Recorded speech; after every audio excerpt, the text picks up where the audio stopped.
Penukaran uang MC terbaru dipadati warga di Pulau Samatelu, Kabupaten Pangkep, Sulawesi Selatan.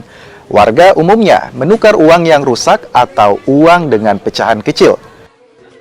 Penukaran uang emisi terbaru dalam program Kas Keliling Bank Indonesia ini pun mendapat apresiasi dari pemerintah Kabupaten Pangkep.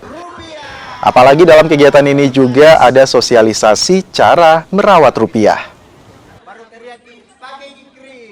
Sosialisasi terus untuk penukaran uang, dan adanya penukaran ini sangat membantu kami di masyarakat terpencil, sehingga uang-uang yang baru, uang kecil, kami sangat mudah untuk mendapatkannya. Jadi saya ucapkan banyak terima kasih adanya pelaksanaan ini, semoga kedepannya bisa terorganisasi lagi. Sekarang saya harapannya bagaimana perbankan semua dapat hadir untuk di masyarakat bawah.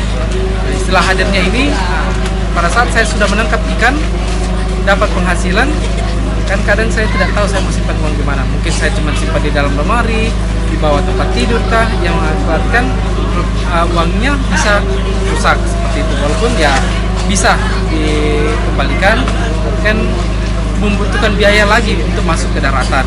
Nah, inilah saya sampaikan tadi, saya berharap ada program bagaimana masyarakat di daerah kepulauan melalui program perbankan ini, saya bisa menyetor ke salah satu agen yang ditunjuk oleh perbankan.